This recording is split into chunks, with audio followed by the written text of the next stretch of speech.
For like the European time zones during the weekdays, the only way for the time zone to be accommodated is if one of the Captain Plus hosts earlier in the day. So I'd assume like BST is like 5 hours ahead, so I'd assume like 9 p.m. BST, which is 4 p.m. Eastern Standard, is pretty fair during the weekdays if it's like hour long. I think going to bed at 10 is the average for a school day. Um, so those already happen.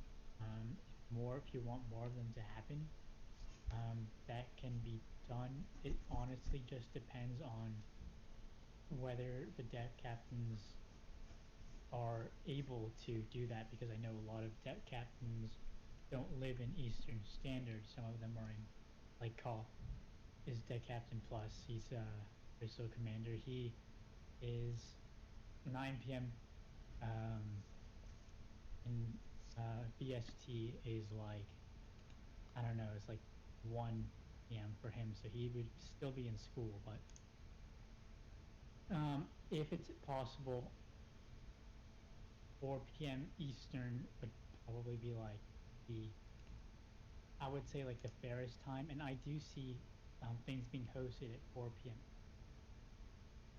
Other than that, if if it's like even later, so let's say 6 hours plus, then the only time I can really see being accommodated for an American-based crew is during the weekends when we have events like skirmishes earlier in the day. We've had some at 12 p.m. Eastern, which if you're going in like I don't know if you're living in Asia or something, it's going to be like you.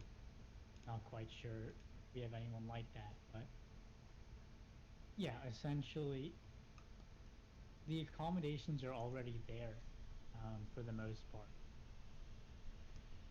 I guess that's about it for me. All right, for me, like solving time zone issues, like, well, on the weekdays, it's just not gonna be. It's gonna be either very difficult or just like not possible because the majority of the crew in uh EST or like the majority of crew is NA SA time zones, so they're in school when it's like nighttime for uh the EU, or like pretty close to nighttime. It's 7 or 6 hours ahead. So I don't think they're gonna be able to go ahead and like weekdays. It's gonna be either very difficult or just for them, and but on the weekends, that I can definitely say I'd probably tell the deck captain pluses to just because there are people that need to be accommodated by time zone differentials, and it's fine if you can like the deck captains. I don't think they have an issue with like hosting their like events at like 1 or like 12. Like that's majority of the crew is on, and those EU players are also on. So that's how I'd see like accommodations. Like at least like two events are gonna have to be in like on the weekends around those times because that's around the purge list uh, event numbers which you need. So yeah, that's all for me. Alright, do you have anything to say to the other about uh, which each one of you said, or do you want to move on to the next question? I'm pretty Uh, fine. You have said around the same thing, Yeah. anyways.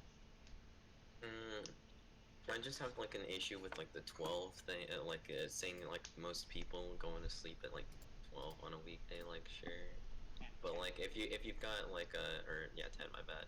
But if you've got like people who still have like work and stuff, like uh, you're taking like a lot of IB, so like that's a lot of time, like an effort. I'm willing to bet other people have a lot of AP classes or like rigorous classes for them. So that's like the only thing I have. Right, and again, the attendance policy for our crew doesn't mandate that you have to be like at every event every day. Like it's around either one skirmish will get you set or two events, and so on one of the two weekends you should be fine. Um, But if you do, of course, have your own life over the life in the crew, and yeah, the attendance to every event is not mandatory. So I don't expect you all to be at every single event. That would be absurd. Yeah, that's not something that's ever going to happen, and I hope never will be throughout the history of this group because that's just ridiculous. Okay. 18 people in here. um. Okay, let's go on, move on to the next question.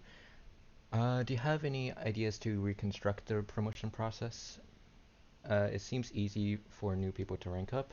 Would you change it and how? I think the bomb you should go first because efficient went first last. That's fair. All right. So I'd say like for people, new people to like rank up easily, I'd probably I can see Siberian Seaman to Cold Cannoneer being quote unquote easy for people because that's like the first promotion.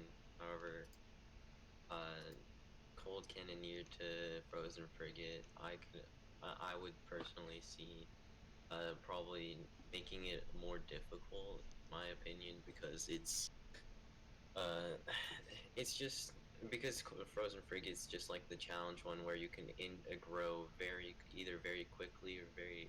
So I would probably want to mitigate like people ranking up so quickly from like Siberian Seaman to MR plus already in like the instance of maybe like a very short time span compared to others. So that's probably what I'd slow down Cold Cannoneer to Frozen Frigate. Other and uh maybe yeah, make that more I don't know rigorous for them. Pretty much it. Alright, As efficient. for myself, so I guess a bit of context here. Before the summer of 2020, in the summer of 2019, I was part of a group for a game that had a ranking up process. The ranks went like so. You had like recruit and like recruit stage 2 and recruit stage 3, and then there was like different branches of combat and leadership.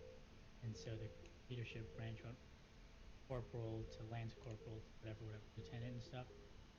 Combat rank like it was like F class to all the way like SSS plus class or something ridiculous like that. And so the thing about this is like obviously that's something that's way too extravagant for our group, but I think the most important part about that was people were being promoted quite often, and because of this, they had something they were working towards. So I know some people are not content with being at one place for such a long time, such as being at Cold Cannoneer or being at Frozen Frigate for the 3 months that you've been in the group.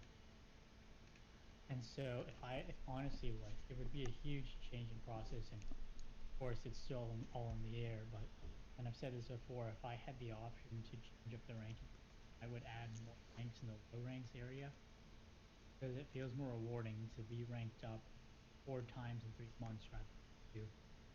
And so the idea of the recruit, that was a really good one we proposed, and for that one, it separates the Siberian seamen from the people who've never attended, which I think is an important separation in the group. And I think that people who are Siberian seamen and hardly attend versus people who are Siberian seamen and do attend sometimes do kind of deserve a promotion.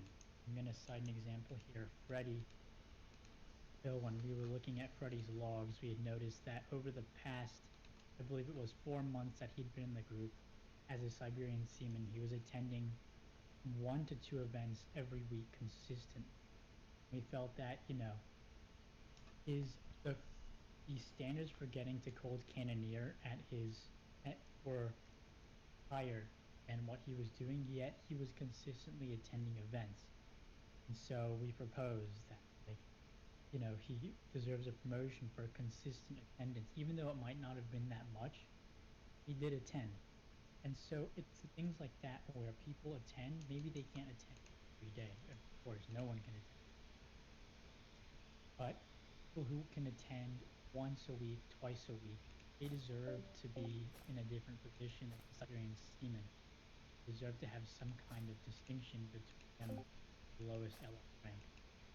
And so, if it was up to me, I would add a couple more LR ranks for there to be some more differentiation, because right now there's three ranks and they kind of like have too much in common, too much in separation, in which the people aren't on the same level as I would like them to be. And so that's what I would do, is add more LR ranks.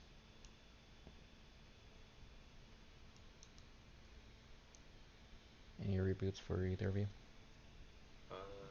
Like, what would differentiate the ranks other than just being like a buffer zone? Because it just seems like, you know, instead of, people who, actively have to go ahead and, like, work, it's just gonna take longer for those people who deserve it.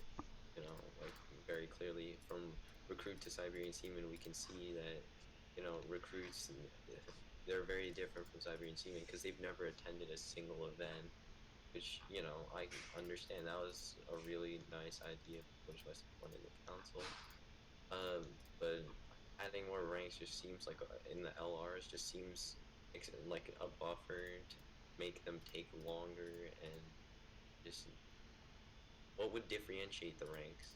That's one of my main questions.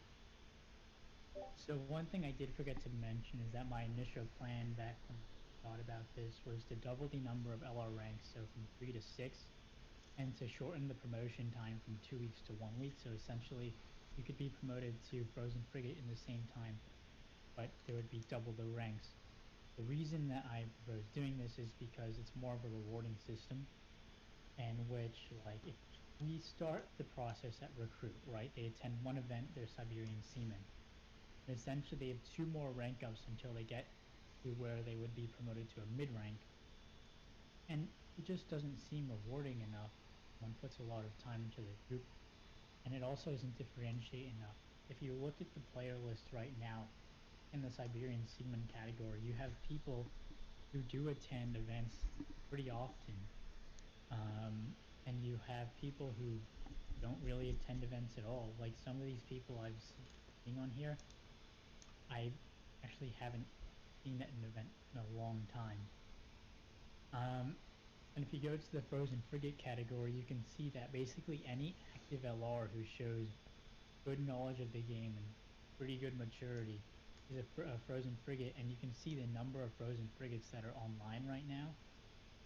This, these people, with the current ratio, so if you don't know, there's a ratio between the number of MRs that there can be, and I believe that right now there's a maximum number of 10 mid ranks. And so if you're a Frozen Frigate, we have 8 Frozen Frigates online right now, and we have, if I'm counting correctly, 9 MR, 9 mid ranks. And so of the 8 Frozen Frigates, only one of them can be promoted to mid rank. And so I feel that, like, this isn't entirely fair to the people in mid rank because they're stuck at this position. And I think that if we were to differentiate the LRs, in which there would be another rank, maybe it's Frozen Frigate, maybe it's something right below Frozen Frigate, which basically says, okay, you're ready to go and challenge the iced officers, rather than, okay, you're pretty mature. And then similarly in the Siberian Seaman to Cold Tenure category, if there was something in between that was like, okay, you hardly attend events at all, like you're on the purge list consistently, versus you attend events once or twice a week consistently for a very long time, I think you deserve to be differentiated in that bit. And so right now the requirements for going to each LR rank are pretty tough for people who are not the most active, and they are not tough enough or not rewarding enough for those who are able to fly through the ranks like many of the Frozen Frigates are. You say it's not like rewarding enough to the LRs who are ranking up. However, your system simply just gives them more promotions. That doesn't sure that boosts morale. Don't get me wrong, but it also means less to them knowing that they've spent half as much time on this uh, than they would now. So, and it would seem like a lot longer to them because hey, right now it's the same. It's a short number of ranks, but you say you're going to double the amount of LR ranks, but that doesn't and shorten the promotions. But what does that only accomplish? The only thing that it accomplishes is just doing more promotions. That's all it really does. Like I said before, there are many reasons why this system would work.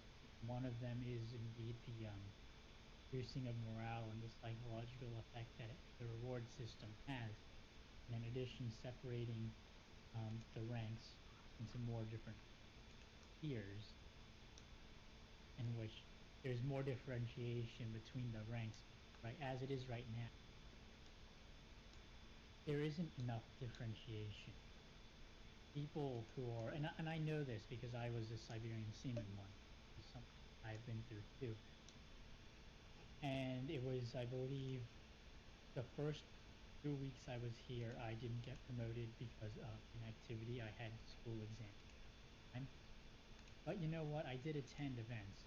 Though it might not have been enough to get promoted to Cold Cannoneer, I did attend probably more events than any of the Siberian seamen, or in that 2 weeks, any of the Siberian seamen who were with me in that category after the promotions happened.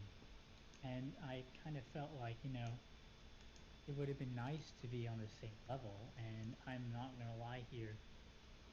I was on the same, I was Siberian seaman at the same time as AC and Troll. And when I saw to mid rank, and I went to Frozen Frigate, I was kind of like, I kind of wish I was with my buddies up there, mid ranks category.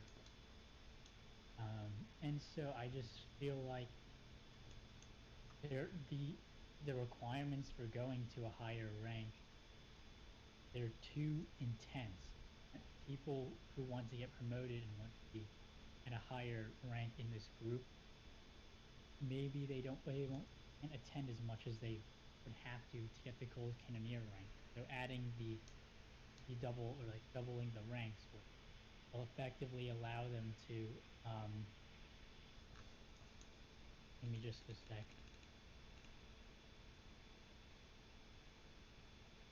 It would effectively allow them to be promoted and be rewarded for their activity.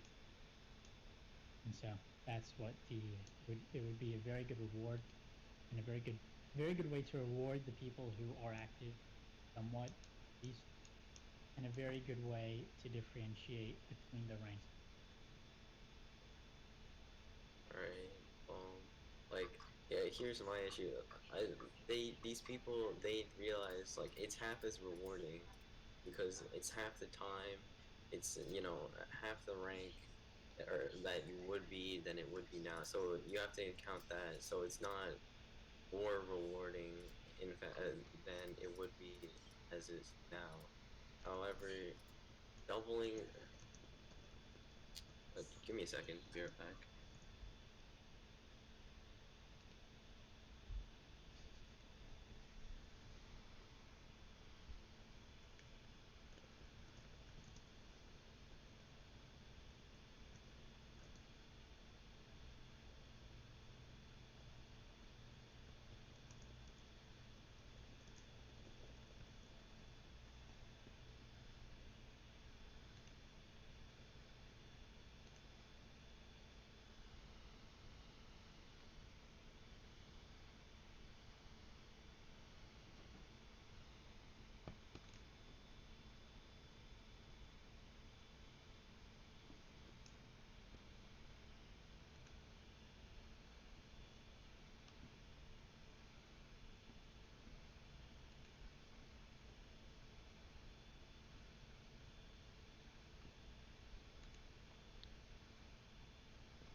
say.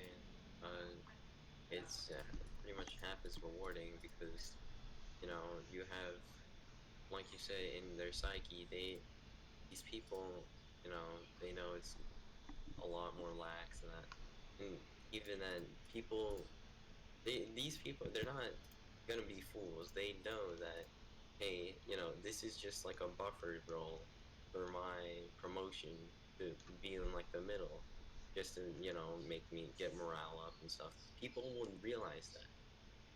Maybe not everyone, maybe not the majority, but a large percentage of people will realize this. And when they realize this, they'll be like, dang, this promotion doesn't really mean anything. It's not, it's I'm getting ranked up, but what makes me different from the rank I was below? Because there is no difference. That's the thing.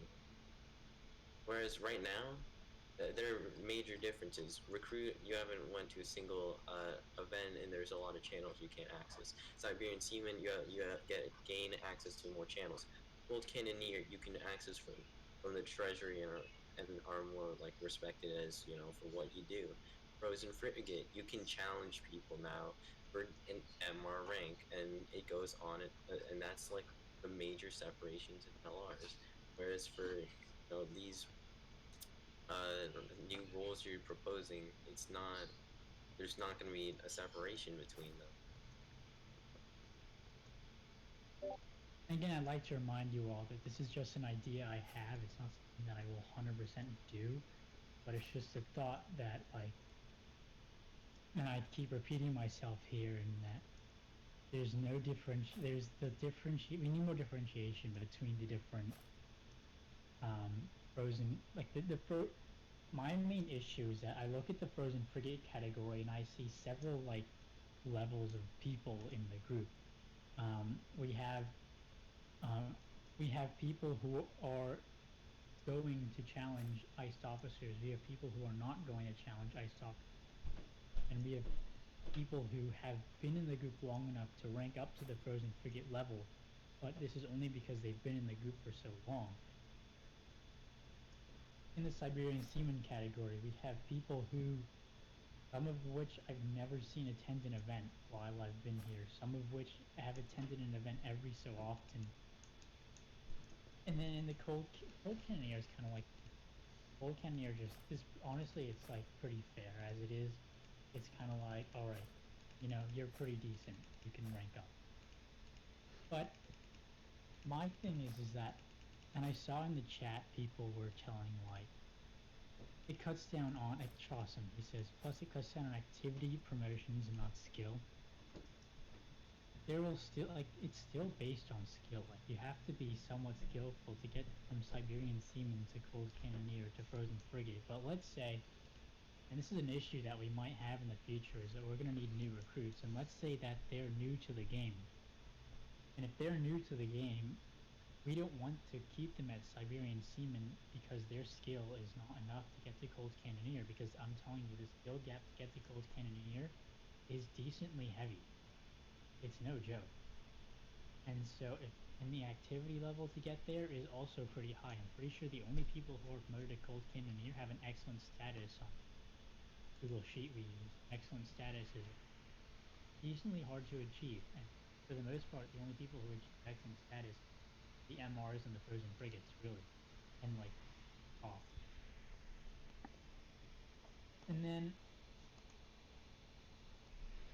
so it's like, if you have these new people and they're stuck at Siberian Seaman, like, what motivation do they have to continue in the groups? You have other groups where they can get to like a higher tier of low rank by being active, and people like will give them the free rank, like, oh cool, you joined us, we kind of need numbers, let me give you this free rank. And so in order to compete with that, we have to have a system where people who are new to the game, yes, like, we're not going to free rank them, but they have to be able to be rewarded for their efforts. Maybe they're not as skilled as some of the other people who are only Cold Cannoneer, but they should still be rewarded for their efforts. And then I see Shawson says again, if there are more roles, I feel as if it won't be as rewarding as well. And it might not feel more as rewarding, but think about like you get 2 promotions in 2 weeks rather than one promotion in 2 weeks. And sure, it might not be as rewarding in the short run or in the long run, but in the short run, it's like, hey, I'm flying through these ranks. I'm a skilled player. Every week, I'm getting promoted. This is amazing, Instead of like having to wait 2 weeks to be promoted, it's, and then also people join. Like, for instance, the hero. The hero joined a week or into promotions, and so it's like he can't be like we don't in the council we don't promote we there's only been one time we promoted someone who's only been in the group for a week. Otherwise, they're gonna have to wait 3 weeks to be promoted, which 3 weeks is a long time. That's 1 week away from an entire month to be promoted from Siberian Seaman to Cold Cannoneer, and even then, it's not guaranteed. Like, I think the wait is too long for something as simple as promotion. Alright, so you brought up the fact that a lot of broken frigates, there's like tiers to them. But the thing is, a lot of I'm pretty sure I think I know what you're saying. But a lot of these people, that you don't see on the same tier in activity and skill, they're from the past where these conditions haven't been, or like these, you know, yeah, they haven't been as high, like, for thinking how much you need, and like how much skill and activity you need. Uh, you say that a lot of the people who are promoted to Cold Cannoneer, they're excellent in the Google Sheets, and yet why I I believe there have been several instances where people have not attended like at all, or not at all, but they've attended just like every couple of days, and they've still been promoted. Like an example of this would be Ocean. He was consistent in his attending. He attended, I don't know, uh one every few days, and he got promoted to Colt Cannoneer. Um, and you said in the short run that when people get promoted, it feels better for them, more rewarding. But that just builds up tension of a fake reality where, hey, I'm being promoted, I'm being so good right now, But what happens when they realize, hey, this is all a sham, you know? That's gonna be a lot of tension. They're gonna be like, damn, everything in this group is a lie. This is all, this has all been a ploy. And most of the time, they're gonna either go ahead and like become a lot of extremely discouraged, or they're just gonna straight up leave the group because they're like, this isn't worth it. It's just uh, they got all these buffers. They're just promoting me, but it's not really worth anything. So yeah, those are my rebuttals. Cookie Mega's moderating. I haven't been So to ponged. respond to those rebuttals, I'm going to give you two scenarios. The first one is the current status that we have. A new recruit, someone who is somewhat brand new to the game. They're not even level 10 yet. Let's say they want to join an official pyro crew, and we like our numbers, so we say, sure, if you're going to be active, come on in. So we'll have two scenarios. One is a current situation. As a new recruit, and as someone who might not be the most active, but is somewhat active, they might not get promoted to gold tier instantly. And you know what? Like, if they continue as Siberian Seaman, they're not content with their position being lowest LR rank, they might think, like, you know what? It seems like my efforts in this group aren't going anywhere. Now, in scenario 2, we have same new player. And with the new, if there is another LR rank between the Cold Cannoneer and Siberian Seaman ranks,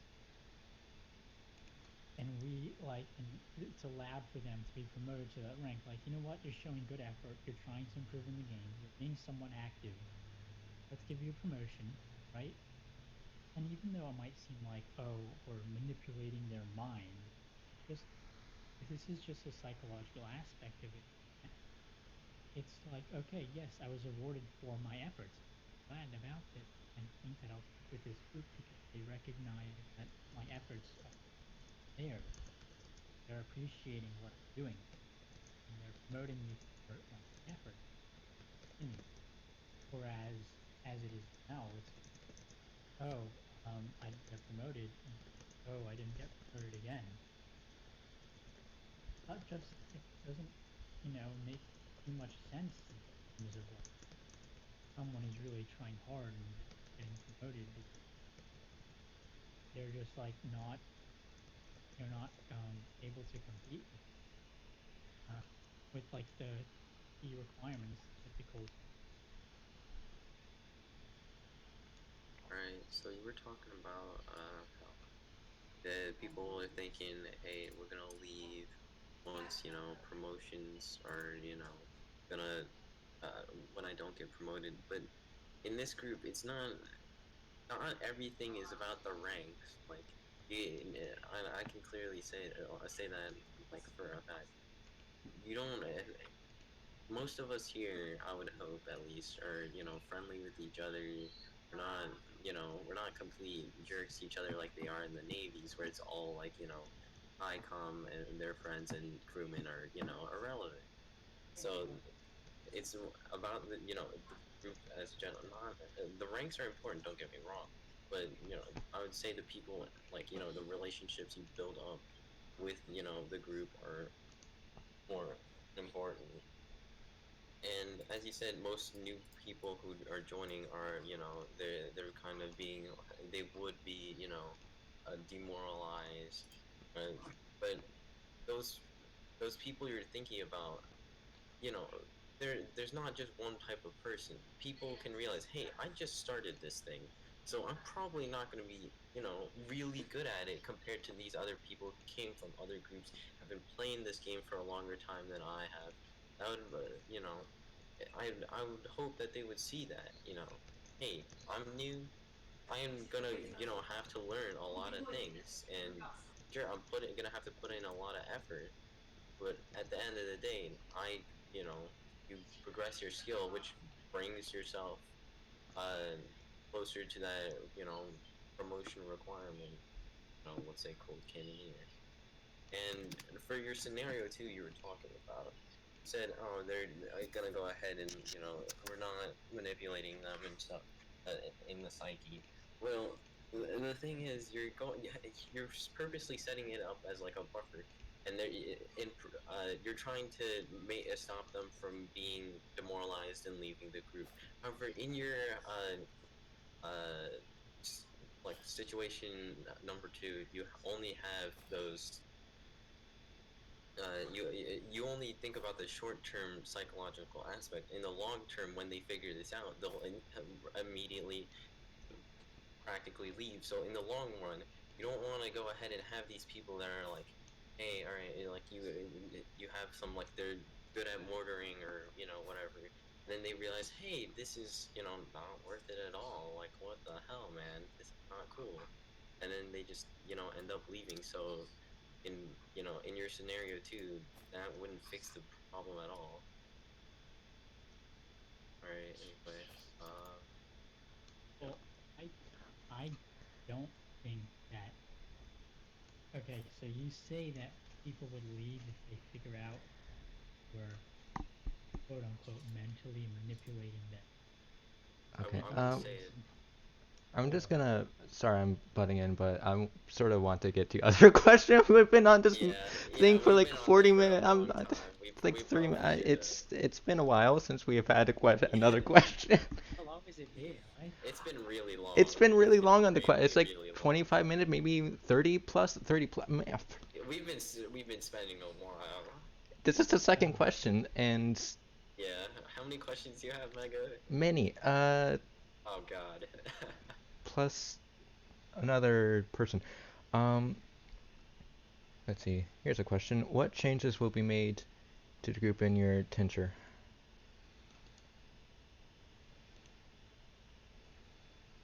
okay. Give me a sec. I need to re-rank Brad. So could you have efficient Because they're rejoining the group. So could you have a efficient go first this round? Because I'm trying to re-rank them and accept them into the Roblox group. I'm not even sure what happened to efficient. Okay, so things that would change in the group.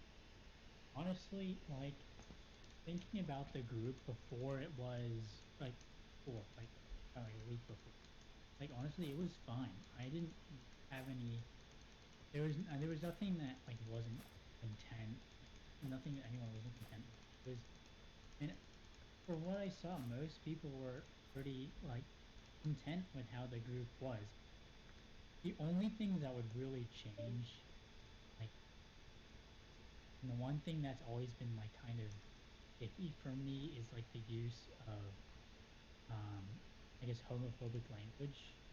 I've brought this up many times in comment chat. I'd like, before we end up going official again, I really would like to abstain from anything that could be considered toxic. And this is one problem that a lot of us have, is that we casually use, and it's not, it's just part of our language. It's not like we're aiming it towards like being homophobic, but it's just something that like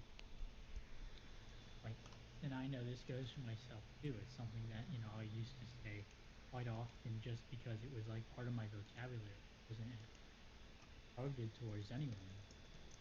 And this is something that like I would, this is one of the small changes I would do in terms of other changes in the group. Like we've had discussions in MR chat, we've had discussions changing the name and changing the flag, but honestly, like our name, Black Cross Syndicate, may come off to some people as toxic, but in reality, like we are a strong group and we are known to be like a powerful group, and changing our name would completely erase our history as the Black. Changing a flag would also do the same. We would be a completely different group, and I don't want this. I want us to be like the same group, because our name is not as bad as some make it out to be. Like we've been defended by Epicmon many times, and so it's not like we have a bad reputation with moderators. I mean, yes, sure, we had one incident, but this is not. If we bounce back and if we really show them, you know, we're worthy of being like having an official title in Tradelands, then I don't see an I don't see an issue with, because I know all of you guys are good people at heart. No one here is inherently toxic, and so I think just like knowing what knowing knowing what to say, and like staying away from some things that could be taken as probably the direction I'd want to go into in terms of like long-term changes. There's nothing really that I can suggest, because I love the group as it is now, other than a couple of small things here, and of course officiality. That's us. As if I were to be captain, I would definitely find official again. So I agree with efficient on the most part. Like, just don't be a jerk. Like, come on, we're all on the same side. Like, we're fighting for, you know, as a group. We fight with each other. Like, you know, it's pretty obvious. Don't toxic with other people. Like, in, if you really have to go ahead and say that someone's bad, just say like I don't know, someone who can like say yourself is bad. Like I do that all the time. I'm just like, all right, I'm bad.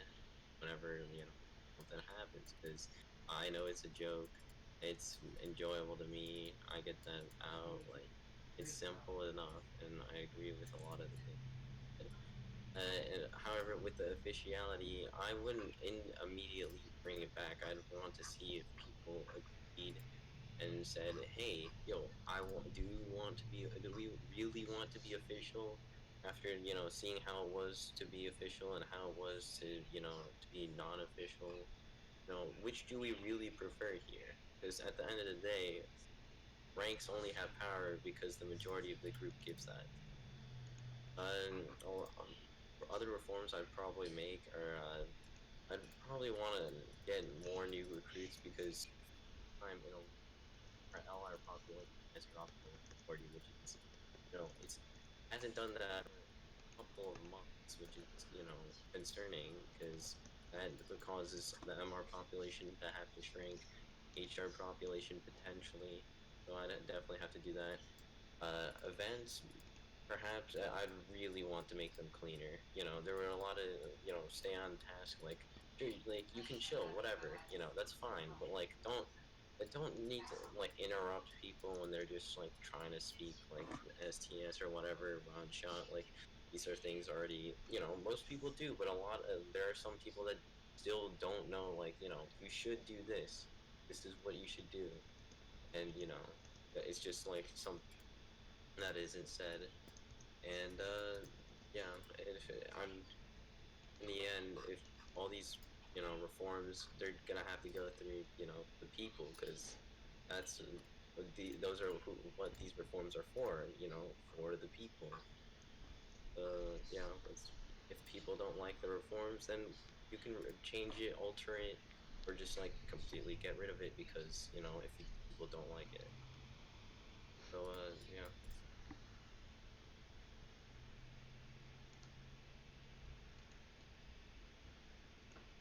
About this.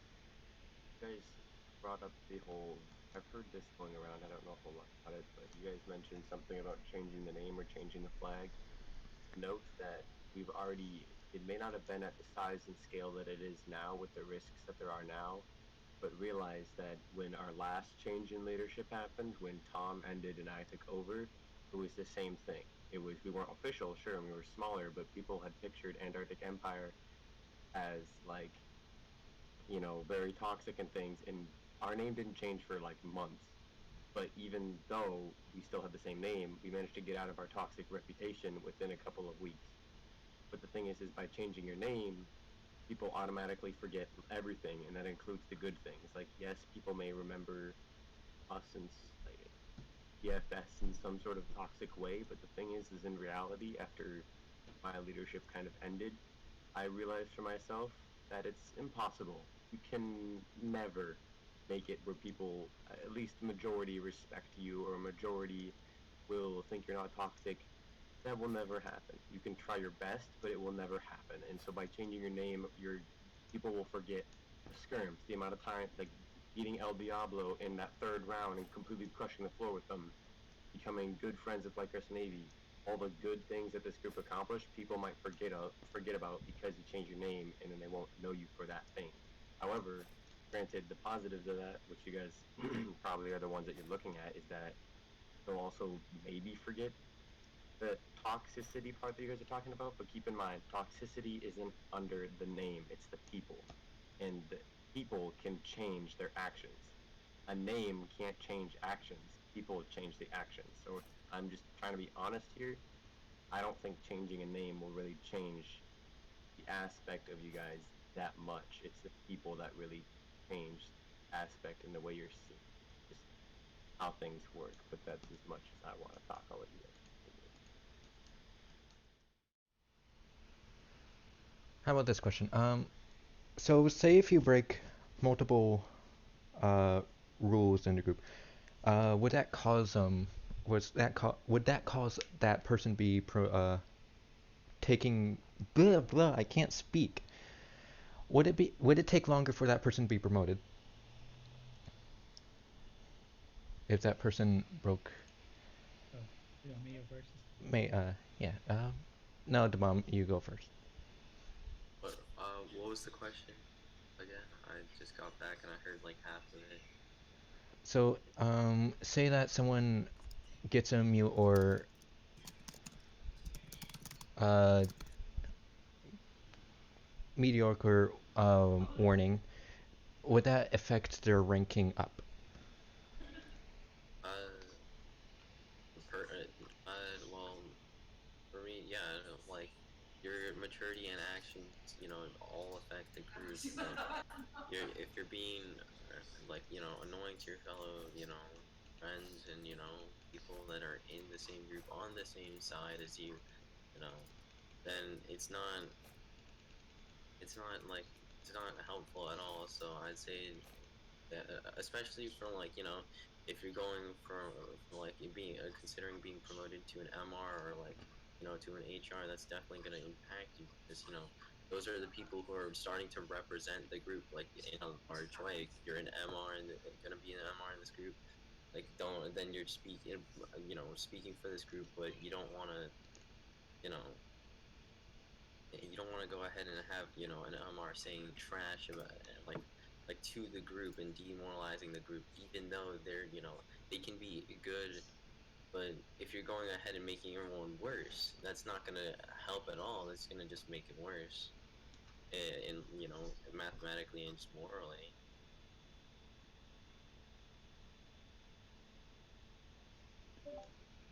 And so here's the system with like breaking the rules is, some of you may not know this, but it's fairly complex.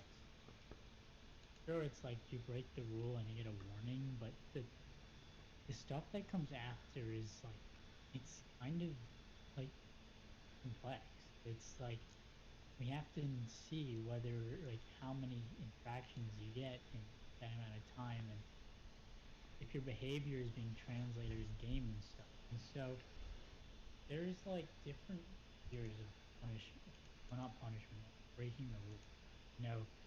One of the silliest ones is talking in gallery. A lot of people make fun of that one. In terms of like a punishment for that, there isn't like anything I would personally do, because talking in gallery, honestly, for the most part, other than like Koth and his Master Epic now, most of them are like a mistake. And most of the time people think, oh, it's memes. Like I know I posted something that seemed like it could have been a meme, and then the person it was directed to responded. So something like that is like it's something that, yeah, like you'll get punished for it, but like you get a warning, but I don't see a point into like punishing you any further. However, we've had a problem, like a serious problem, with toxicity both internally and externally, and I think the most critical one of these is the external toxicity. You've had some members who have actually caused TV to become extremely angry at us just because of what they said. Or, you get like crew that makes everyone else mad. You somehow manage to get them mad at you. It's not exactly an easy thing to do. So of course, there's some things that happen in game with people in the crew. And so it really depends on what you do in terms of like where your position is, and each one of your. I'm gonna go into punishment long, and I'm gonna take a few of the examples. So let's see. Going up, we have the latest punishment was talking in gallery, and talking in gallery is kind of silly. So I made a mistake. In fact, the last 4 punishments were talking in gallery. However, you have things like mass pingings, breaking rule 2, which is the arguing one, inappropriate text, and all of these, they don't aid to our group, because you have to realize that we're not the only ones in this Discord server. We have EpicMon in here, we have JB in here now, and so we can't have massive arguments in common without disrupting the like the daily activity of the crew. We can't have inappropriate things being said in here, because we have moderators from the game who are looking out for this kind of stuff. And what was the last thing?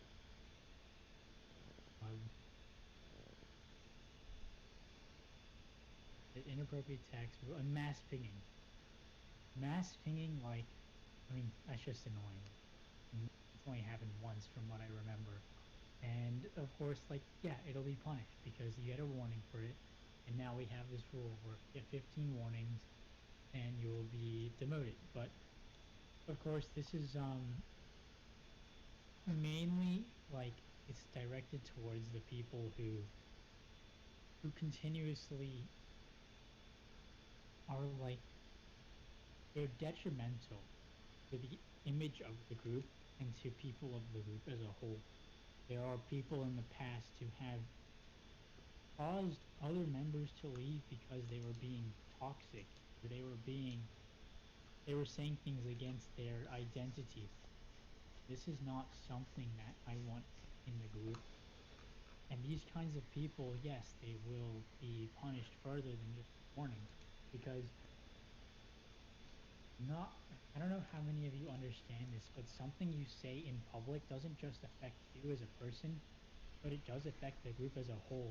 And I know a lot of people have negative opinions of Frost because of actions that people took. Maybe it was for their own, like amusement, or but it impacts the group as a whole. And so this kind of behavior, if it impacts the group as a whole, or if it affects the group, then expect to be punished. So, Fishing, you talked about like the how the system currently works, but I want to know how like in the future what you're gonna do. That's what I want to like hear, because right now this is all stuff that's already happened. Like this is in the past, but you know, what are you gonna do like further? Also, by the way, the one in gallery, it's only if I see it now, because that should give you enough time to delete it if it is an accident, which would be like, I should be able to like, easily get it, delete it in time. So yeah, So I guess I didn't make this clear enough in my talks about getting punished for um, being detrimental to the group image, but this is something that has gone on for quite a little bit now, and it has not been actually punished. Had some discussions between HRs, and I think we discussed this with MRs too, about some toxic behavior that's been occurring among some certain members of the group towards other members of the community. However, these people weren't punished for their actions because technically it was outside of the group, and we've had people say racial slurs in DMs to other members, and because technically it was outside of the group, we didn't punish it. However, this is something that I do plan on changing, is that even if it is outside of the group, and like you will be punished for it because you are affecting the group's name. And if you are going into someone's DMs and saying racial slurs, if you are scamming captains of another crew, if you are taking on people from other crews, if something like that, it's not punished right now because it's considered outside of the crew. But actions that are detrimental to the crew as a whole, no matter where they take place, are actions that will be punished. that's that's what's happening currently though. People are, what we can just go on question. Because we've been spending, I think we spent like 20 minutes on this one, so kind of yikes. Cookie, do you want to propose a question? What do you guys?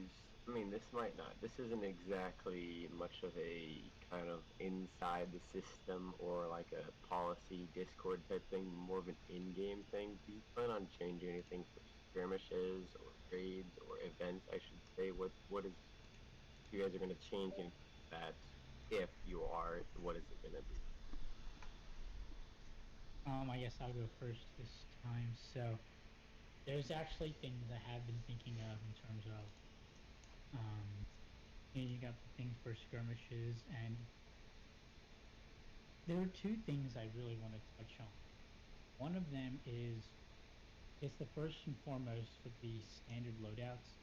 Generally, when we are skirmishing people, we often have an idea of what we're going to do, but we always end up watching for what the opponent does, and we're like, okay, they spawn these ships, this, rather than having like set loadout. So one of the things, example against the pangolin, the largest one,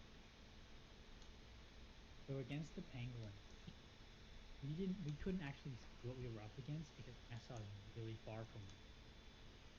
So I feel like just having standard loadouts. So like for instance, we used to have before the Knicks was shutdown strat, which is something we use against Pablo in the third round. Having I think standard loadouts for like a raid. In a raid, it's like we know we're gonna take a bullet and a fox. We see that Atlas crossing the front of Blackland. We don't spawn in the next 10 seconds. We're not gonna make it. This kind of thing, we're like, all right, we know what to do. We know how we're gonna go. And so this is one of the things standard loadout. And another thing I do want to talk about is did for we actually had a group chat with potential plumbers and firm, and in this chat we discussed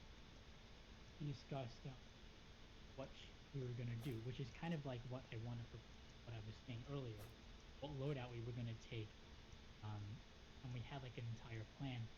We didn't end up following through with it because of certain additional things that ended up happening, but that's like it's something it's good. Like it's good to have. It's good to know what the game plan is before we go and do it. And this is something that, for like a good example, I don't know how many of you have White Crest Stiletto strategy, but every single one of the Helmers are perfectly coordinated what they do. And if we don't plan this ahead of time, it's something we can do either. Another thing that I do want to touch upon does regard the Phantom's Vengeance. For those of you who were there, you would know that the even though like it wasn't the fault entirely of our skill, it was because they had so many highly skilled allies was one of the largest factors into why. Another one of the factors I think is because we had trouble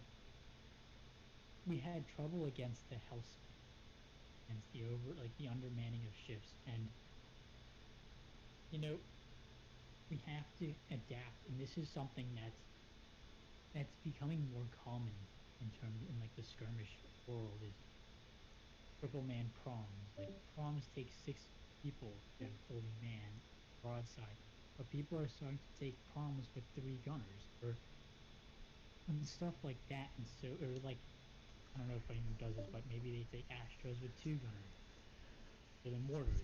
I mean things like this are becoming more common, and as a group, we are really good when it comes to everyone fully manning ships. And when it comes to like that 60 or like that 20v20 4 Knicks v 4 Knicks, we're the best. No one can like when it's fully manned. There's there's there's hardly anyone who can beat us. We lost to White Crest Navy because of health. That one. We lost to El Diablo the first round because of lost to Phantom Fenders partly because of, and in order to combat this, I think another thing I would change is I would start implementing against people who are known to do this. Not going to pull these kind of strats on who don't like we don't need to do it against. We need to do it. We need to be ready to fight health spam with health. Alright, so I agree with like your shutdown strategy. Like that would make perfect sense. You know, like have like a you know that's when you're fighting a serious opponent. But for skirmishes, I definitely want to roll out faster. First round PV skirm, we got absolutely bound by all of their ships because we didn't roll out fast enough. We were literally at back of Blackland Cove, and they were sitting outside because we just didn't, move out. We were taking too long to go ahead and take shifts, so that's something I'd probably, speed up. For something else, I'd probably want to uh, just give like a large amount of guidelines on like hey, you probably should on what weapons for like let's say water PvP maybe like don't use I don't know a Chris like that's not that's just not a good weapon to general in that. But yeah,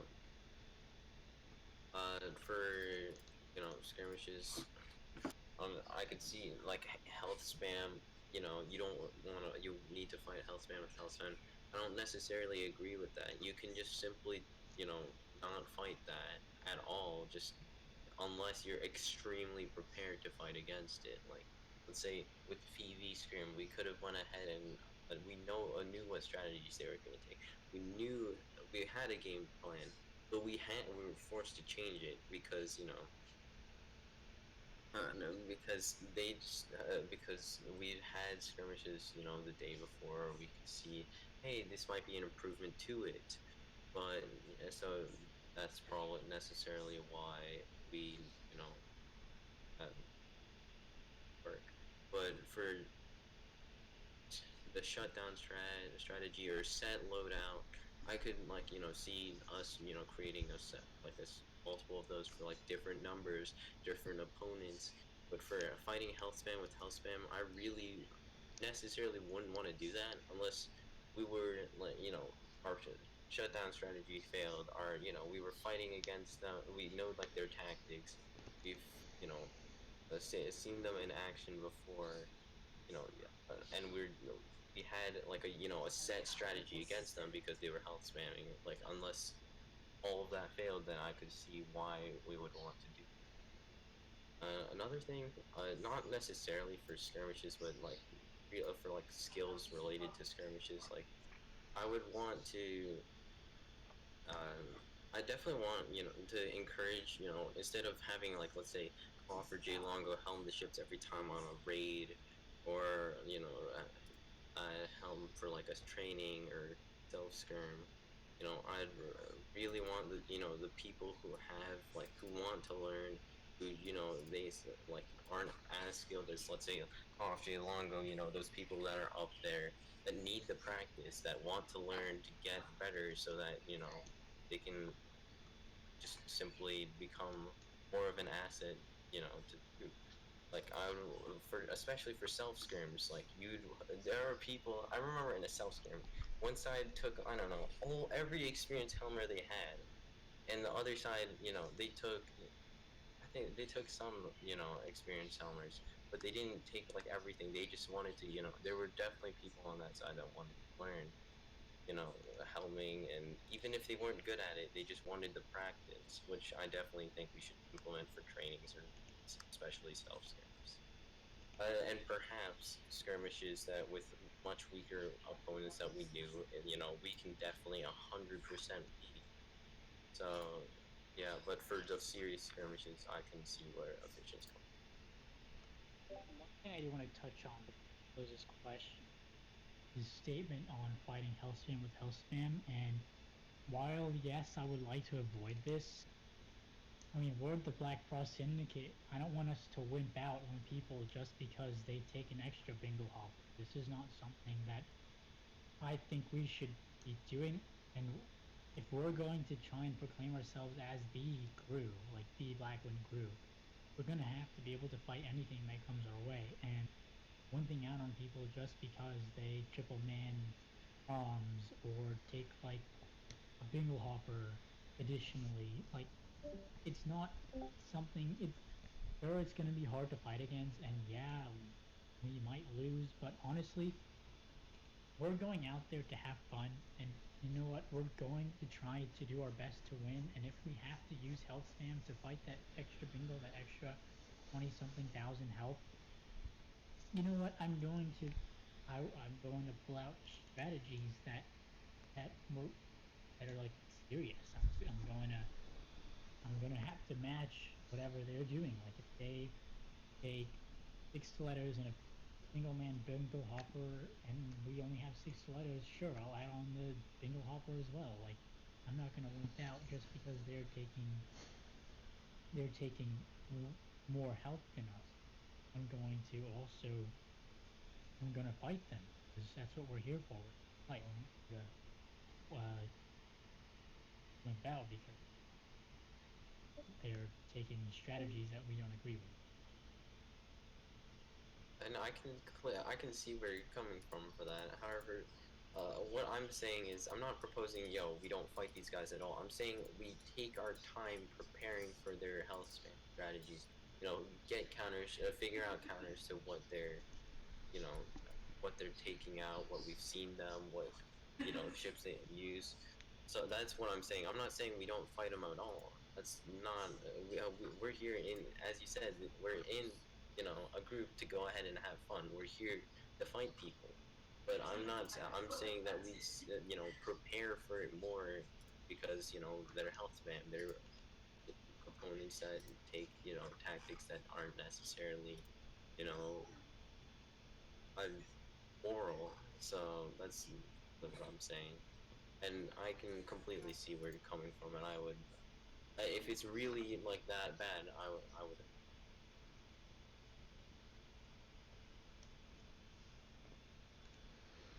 We going on to the next question? Sure. Okay, I'm gonna start putting a timer uh, on opening statements because, you know, I don't want questions to go on for 20 minutes.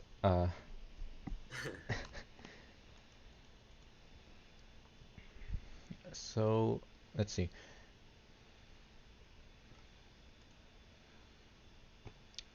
Give me a second. Do you have anything about improving relations with other crews? Maybe making a sort of alliance with QUO or other crews, having folks in different crews from our Discord so they can help us out in skirms if we want.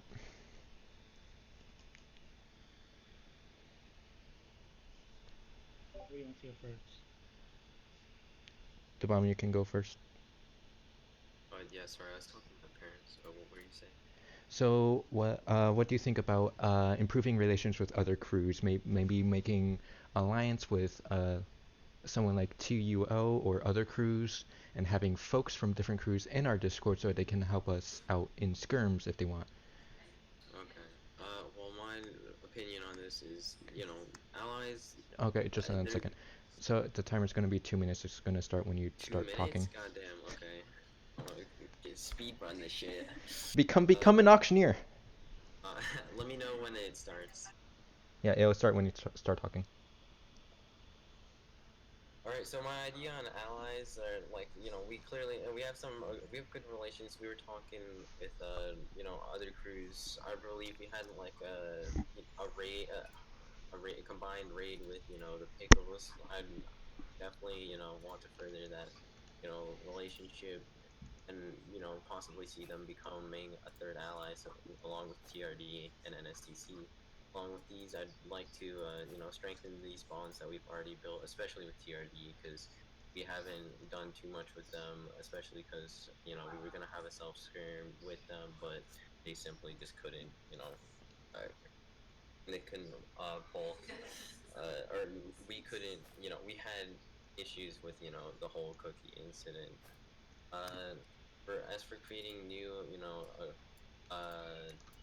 improving relations with other groups, I'd probably want to start first with unofficial crews before reaching up to official groups, due to the fact that, you know, if you can get, you know, promising groups on your side, it's, you know, hey, we can have more skirmishes with these guys. You know, they can also support us, and I definitely want, you know, people in our server, if because, you know, there are times when they pull out really skilled people, especially with the PV skirmish. They pulled out every ally there was an HR or MR plus at the very least. So I could definitely see us pulling allies, but 30 not seconds. necessarily relying on them for, you know, other, because I want people in the Black Cross to, you know, they are the ones who are improving the majority, you know, and our allies, they're there and they can improve as well. But the main focus is on the group and not, you know, other groups for the Black 10. Cross thing. Okay. So for the majority, I agree with the bomb. One thing I do want to say, a couple things I want to say is that in Blackwind, every crew, even though they might not be officially allied, when it comes to fighting against the common enemies such as Whitecrest Navy, Rogan Navy, like we're all allied because we are all pirates. So in terms of getting an official ally with every single pirate crew, or any of the pirate crews really, it's not as necessary as it should be. Like, okay, let's be on friendly terms with them, and like, okay, sure, a couple we can get allies. And I know that like that the bomb isn't saying like let's get allies with everyone either. You know, I agree with this. Like, we should get allies with some of them and strengthen our. My thing is with the unofficial groups. Here's the thing that happens is that if we have too many allies in the unofficial groups, a lot of these people are the kind of people who we raid. And if we're trying to raid like this fat atlas hitting that's going from like Crisis Salem, we reach them and they're like, "Hey, Black Frost, it's me. I'm from I don't know some random unofficial group that we just had. We're allied with. No, because we're.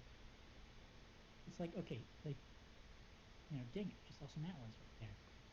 And so I don't see the point in allying with unofficial groups other than like the one we are allied with NSC. Uh, but when it does come to like groups for a fighting force, 30 seconds. would definitely be somewhat allied to other pirate groups.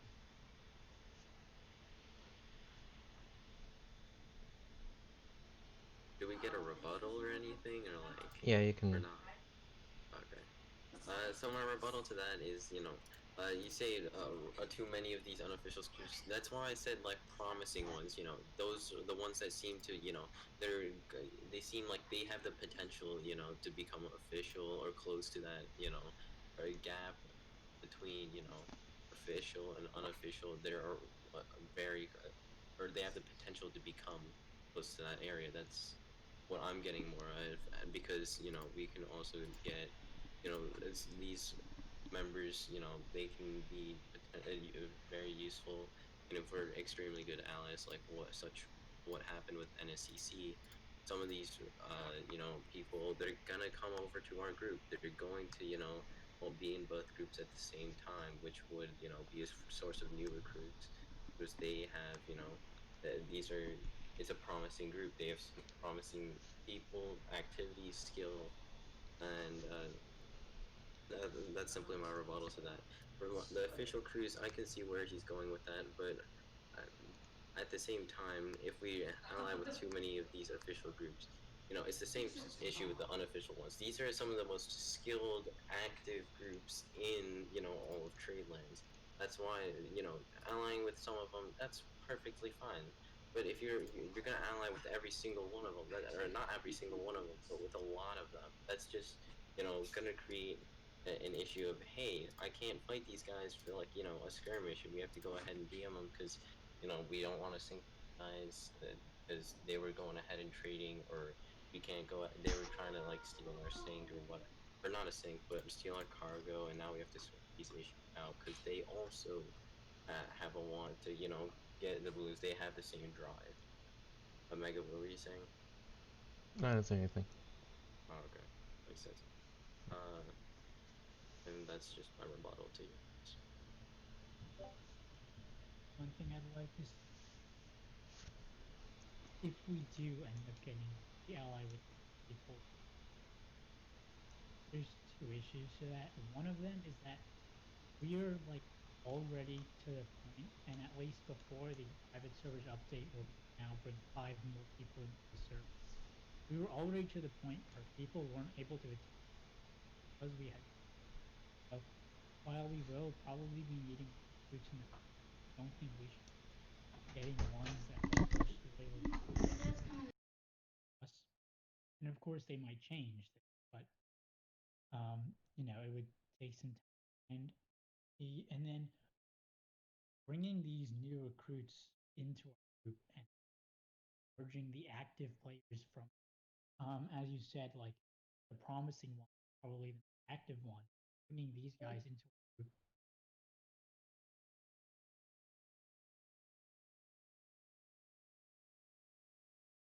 Anyways, as you said, like the promising, like bringing, like allying with the promising groups.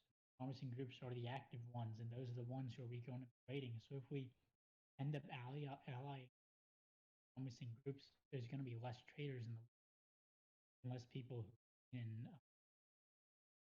raid. And honestly, with our numbers, we really want do with our recruitment plan, and we have our first 1 hour we really need, and there is I don't see like we're allying ourselves unofficial groups even if they're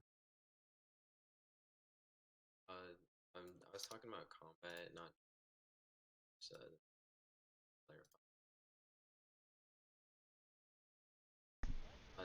Gonna go on to the next question, I guess. Yeah, sorry about that. Good. If you are put up against a loud VC and no one clears comms, what would they do? What would you do? going first. Yeah, you Fisher. are, I believe. I'm going first. Okay, so there's a loud VC and no one is clearing comms. Okay, so of course, like the first thing I'll do is try to clear comms, and actually, I'm pretty sure a lot of you know that my mic is like really quiet. I actually ordered a new headset today, so we'll see if that works. It should be here like tomorrow or the day after, so hopefully I'll be somewhat louder. Right now I'm using my built-in speaker, built-in microphone, and I've heard myself in videos, and I can't even hear myself in YouTube video, and so I now I kind of know the reason as to why sometimes I feel ignored. But anyways, if there is a situation like that, and let's say my clear comms is just not getting out, first thing I'm going to do is I'm going to identify, okay, who is it that's making this mess? And that's where the server mutes come in. And you know, it's not like that hard to server mute people with a few clicks here. And then once let's say there's 20 people in the VC and 10 of them are talking like at the same time, right? You mute 1, 2, 3, the talking becomes less and less. You become more audible, and then you're able to clear the comms. And if you really need to, and if this is an issue that continues to develop, then you can remind the group, like, hey guys, we're in like a situation where we need to have clear comms. I ask that you please clear the comms or else will be server muted for the entire event. And this is something to do is server mute people for an entire event if they are being disrupted. Well, I can see where he's going with, like, in that immediate, time zone. You can go ahead, find out the source, server mute them. Most of the times, if people are seeing, hey, they're getting server muted for being loud, being super, being generally disrupted. All right, it's time to go. They're most likely gonna either stop talking, but my strategy is to prevent that from happening before it does happen, because people, they're gonna have habits. I'd rather have it not happen at all, and that would be through potentially just like self scrims where trainings where people, hey, like clear comms rating, have them build up that habit of, hey, we're not going to go ahead and talk because that's just something we don't like feel comfortable with, interrupting people, which generally makes it better because you don't want others to talk over each other, so they can learn, hey, don't go ahead and talk over other people. And yeah, that's just my strategy. I mean, I see no need for rebuttal. It seems like we're in the same mind about this. Yeah. Yeah. Actually, here, do you have anything that you want to say that I already asked you of the other person, like within the election answers? Can we just if you Yeah, we'll try to go through like additions to it or like alternatives. Basically, do you have questions for the other person, like about like wanting clarification, wanting uh, basically debating on that certain topic? Um, I hope you get what I mean. I'm ready when the bomb is. I'm almost done. You can start first because I'm just gonna scroll. As I get like 15 billion views immediately. Okay, I know this might seem like, how should I put it? Well, it's something that I definitely would like to use to, my case here. And what separates the bomb and I, as potential candidates. And the thing is that, like, both of us are experienced in both the game and being Frost Council for a very long time. Both of us, honestly, like in terms of the area, we have like we have like around the same experience for the most part. There's a couple things in different areas where I'm sure the bomb is better than I am, or I'm better than the bombman. But one thing that like, and one of the main reasons why I am running for this position is because Cookie said that the person he believes to be most capable for this position is myself, and like to hear this from one of the people in this crew who I like seriously respect and have had a pretty large impact on my freelance career is something that I really do take pride in, and something that I really enjoy hearing. And I definitely hope that this is something that I can continue to like. I can show you guys that what I am worthy of Koki's endorsement, and he wasn't wrong when he said that he feels I am I have what it takes to be leader of this group.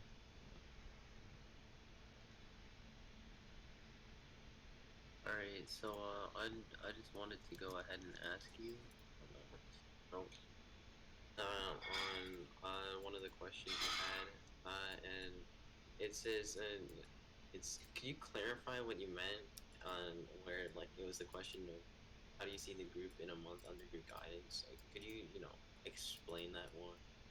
I could Cookie praising you is commendable. We compliment that, and yeah, it really is a feat to be I think you are the best. His mind, you are the best candidate, but I simply, but I believe I can also bring a lot to the table. Do a lot for this group that I've been in the longest, and I've been in this group the longest out of everybody that's ever been in. I wish I can prove myself to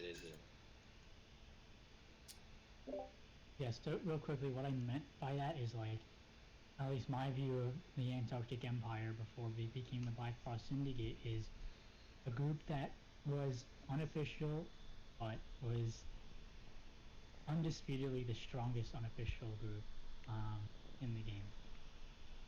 And so it was kind of like, we were basically like, how do I put it? Essentially like what we were before, like in Black Frost, a little bit dialed down because we didn't have a lot of the stuff. The scheduling wasn't there before. But like the second version would kind of be like the middle ground between and Black Frost before and Antarctic Empire. Be like the unofficial version of Black. I don't, again, as I said before, I don't really plan to make drastic changes to the group because I really do like it as it is now. And so there's, in terms of how I see how I see it in a month, relatively the same as like it has been for. So basically, you want to be an unofficial group that's the strongest. That's where you For the month. okay for the. My like yeah. But No, isn't it arguable that we are already the strongest unofficial now? Like, what other crew that have you seen could rival our activities still, and what right, yeah, we already are the strongest unofficial group. But that's Quickly like efficient and bomb. I want to butt in and tell you the awareness that there is actually another one called IMC and also Bombastic Nations Pirate Crew. They are both up there and they're unofficial. I'd be aware of that. But thank you. I just wanted to know what other groups would be, you know. Yeah, those are the main contesters. IMC is essentially the Royal Marauders 2.0, and Bombastic's crew is Whitecrest Navy plus some of his friends. and I definitely think that we were able to compete with them because I believe one thing we have that none of the other unofficial crews. I'm not quite sure about Bombastics or IMC, but based on what I can think of, is that our activity, number of people we have, and the average skill of the players, are. I think we have the edge in terms of that because while Bombastic's crew is new, and even though they have experience, and they're not like they don't have they don't have as many experienced players as they would need to have in order to combat a group like us where most of our players have been in this group for months and most have been hand trained, gunnery is on point, and sure they have famous players, but they don't have enough famous players to be able to keep up with our strength and not just numbers but our overall skill as a group. And same thing with IMC. Like both of these, look, we have members who have been here for like 8 months. Like we have we've had the time to get members that are consistently active in the game, whereas they have some members who have been consistently active, but not all of them they used to have back where they were. And so for the time being, yeah, we're gonna have to prove ourselves to be like the strongest unofficial crew with like plans to become official one day once again if that is what we do want end up wanting. But we have what it takes to do it.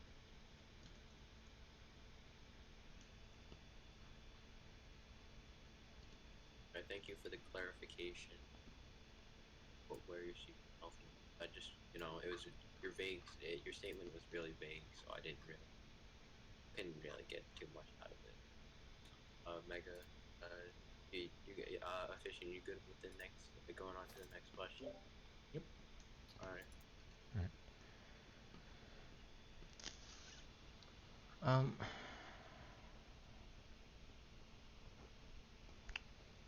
Let's see here. We probably should do the timer.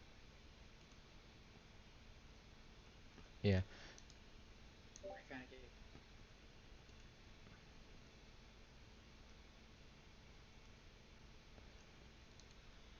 Let's go with this one. What would be the best way to influence the group to lower toxicity? Am I up first or is Efficient up first? Because I need to fill up my water bottles. I can go first. All right. Yeah. Be back in a sec. Question. I don't really need to.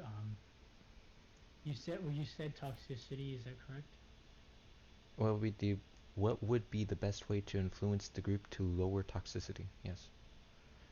Right. So I think my and what seems to have worked for like the for as long as I've been trying to lower toxicity is that you I pinpoint the people who are being somewhat toxic and I try and help them understand like what it is that they're doing that is toxic and like kind of try and tell them that like there's no point to toxicity.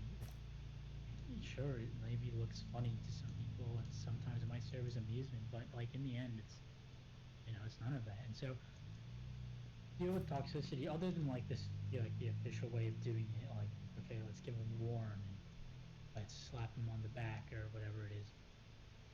I think it's also important to explain like, what it is they did wrong, like the general concept of what it is and how they can avoid doing it. And also made sure to let them know that, if this continues, we don't want you here. That's just how it is. Hello, I'm back. Hey, Lou Development, it's your turn.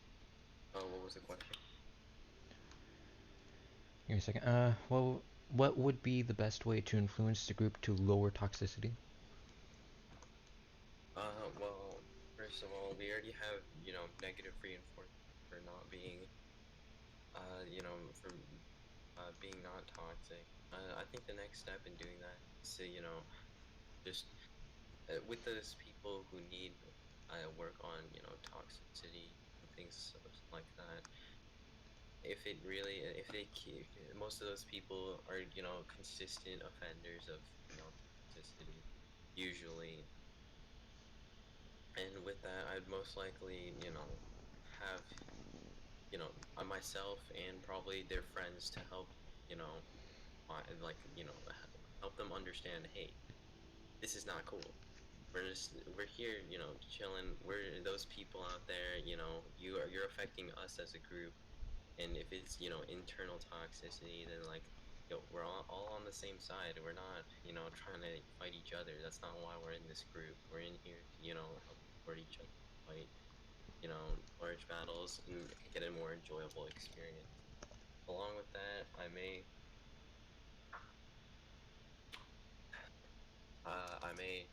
go ahead and, have those people who are, immediately warned, have those, if it's really bad, perhaps, punishments are in order, because it's just not something I really want 30 in, seconds. group speak. Did you say time or? 30 seconds. Alright, I'll tell. And just like before, it was practically the same thing. So there's nothing else for me to say. Yeah, I'm gonna have to go like really soon, like in maybe Alright. like extremely soon. Can you not do one more question? Maybe if it's like quick or like it's like a wrapping up like of the debate or something. Alright. Well, do you guys want to say anything to each other again, or just any closing remarks to everyone else? Efficient. You go first, just in case you have to go. Alright. So here are my closing remarks, and I think I'd be a very good fit, leader of this particular. I've spent the most time in it. Two former leaders of the group, they say, I'm a viable leader. Tom, he's DM'd me like, yo, go after this. Cookie, yesterday, he said, efficient and bomb, those are two people who are, politician type styles. So those, both leaders of the past leaders of the group, support me and try to control. And I think I have, a lot of ideas, reforms that I could, accomplish as the leader of this group and enhance the experience for our, for everybody in the group. Because at the end of the day, it's not, it's about the group, sure. It's about the ranks. It's about progressing in the game. But the most important thing is about the people, where, about how much fun they're having in the group and how much they enjoy it. And I think my, ideas would help. As for myself, there's Cookie mentioned during his whole resignation festival, that one of the reasons why he was such a good captain is because he came from being cannoneer, right? And in this group, I joined. I believe it was May 4th that I joined this group, and I was Siberian seaman for 4 weeks, moved up, and then council elections happened to be right around the time when going to be promoted to iced officer, and I made it to council. But what's most important about that is I have the experience of being a Siberian seaman. I wasn't here when the group was created, and I wasn't here in the early days, but I know what it's like to be an LR, to do your best to struggle for a rank, to really work towards a promotion, to be recognized by the group as someone who has contributed. And also, and I have like all the capabilities like that are needed for a captain. I've experienced leading skirmishes. I can lead raids. I can do training. I've been acknowledged in many areas by like my commanding sense. I know what it's how to be an administrator, as I've been cross council for fairly long now. And I think that like in the end, of course, like I really do urge you to vote for whoever you think is most capable of being leader, who you want to see as your leader for the next however long until leader election. I don't know if the date's gonna get changed because of this, but vote for who you really do think in your heart, who you'd like to see, who you would like to see as captain, and we both respect your decisions. We both thank you for listening into our debate. I honestly was not expecting 20 plus people to be interested in our discussion here, but I'm really glad that you guys did all show up. I was not expecting this. So thank you for your interest in the future of the group, and I guess we'll take it from here.